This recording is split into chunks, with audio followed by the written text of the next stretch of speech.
شوکت خانم memorial اسپتال میں زیر علاج سیدہ نثار فاطمہ میں 4 سال پہلے پھیپھڑوں کے کینسر کی تشخیص ہوئی۔ پہلی سرجری میں ایک پھیپھڑا نکالا گیا اور پھر دوسرے پھیپھڑے کا نصف اور تیسری بار کینسر نے سیدھا دماغ پر حملہ کیا اور اب ان کا مرض کیموتھراپی، سرجری اور شعاؤں کے علاج کی حدیں پار کر چکا ہے۔ پہلے مریض چل سکتا تھا، پھر ہم کہتے ہیں چلو شکر ہے بیٹھ جاتا ہے، پھر ہم کہتے ہیں شکر ہے بات کر سکتا ہے، پھر اس کے بعد ہم کہتے ہیں کہ شکر ہے ہماری بات کو سمجھ رہا ہے، اور پھر ہم اس کی آنکھ کھولنے کا انتظار رکھتے ہیں کہ کب آنکھ کھولے گا اور ہم دیکھیں گے۔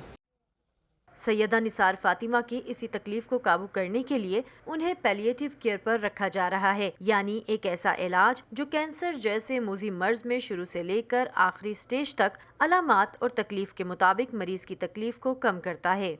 دردیں، الٹیاں جو بیماری کے علاج کی وجہ سے علامات ہیں ان کو کنٹرول کیا جائے تاکہ پیشنٹ کی کمپلائنس بھی بہتر رہے اور پیشنٹ کے جو دوسرے پرابلمز آ رہے ہیں because of the presence of disease یا بیماری کی موجودگی کی وجہ سے اس کی زندگی میں، چاہے وہ سوشل پرابلمز ہیں، چاہے وہ فزیکل پرابلمز ہیں، چاہے وہ ایموشنل پرابلمز ہیں، ان کو ایک ہولسٹک طور پہ پیلیٹیو کیئر کی فیلڈ دیکھتی ہے۔ جمیلہ ارشد سرکوما کینسر کی سروائیور ہیں۔ ٹانگ میں گلٹی سے شروع ہونے والا کینسر پورے جسم میں نہ پھیل جائے، اس کے لیے انہیں ایک ٹانگ کی قربانی دینی پڑی۔ ان کے کیس میں بھی پیلیٹیو کیئر کی ادویات ہی کام آ رہی ہیں۔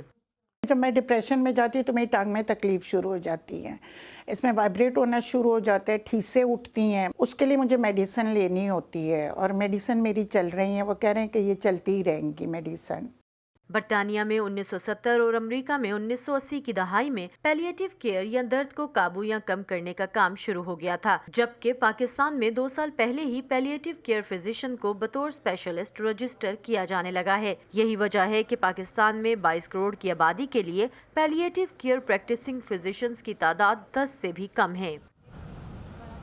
شوکت خانم میموریل اسپتال میں 500 سے 1000 مریض پیلیٹیو کیئر پر ہیں۔ اس علاج سے متعلق غلط تصورات بھی متعلقہ اسپیشلسٹ کے لیے بڑا چیلنج ہے۔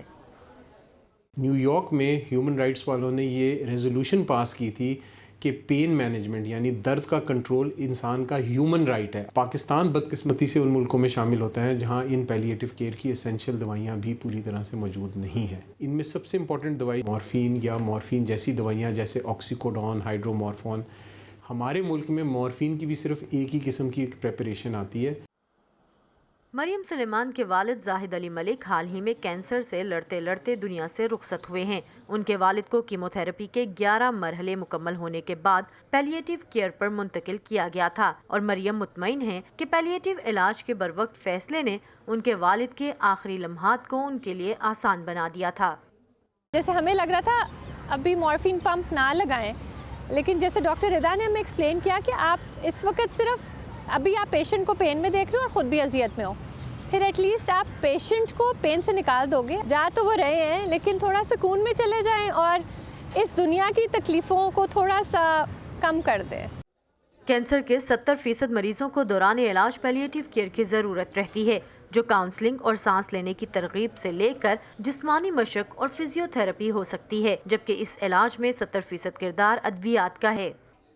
لوگ بہت ڈرتے ہیں مورفین سے کہ شاید یہ نشہ آور دوائیاں ہیں، ان سے نشہ ہو جاتا ہے، ان سے ڈیتھ ہو جاتی ہے۔ دیکھیں، ہر دوائی کا سائیڈ ایفیکٹ ہوتا ہے۔ آپ پیراسیٹامول کو بھی بیجا اگر کھائیں گے تو پیراسیٹامول سے لیور فیلئر ہو جاتا ہے، اتنا زیادہ کہ انسان کی ڈیتھ ہو سکتی ہے۔ تو کسی بھی دوائی کو اگر ان کنٹرولڈ طریقے سے لیا جائے گا تو وہ خطرناک ثابت ہوگی۔ ماہرین کہتے ہیں کہ جدید دنیا میں ہر مرض کے مطابق علاج کی جدید سہولتیں تو دستیاب ہے، لیکن اگر ان کو اپنانے کا عمل سرکاری سطح پر آسان کر دیا جائے تو مریض کو مرض کے ساتھ ساتھ اس تکلیف سے بھی چھٹکارا مل جائے جو اسے دوران علاج سہنی پڑتی ہیں۔ Saman Khan, Voice of America, Lahore.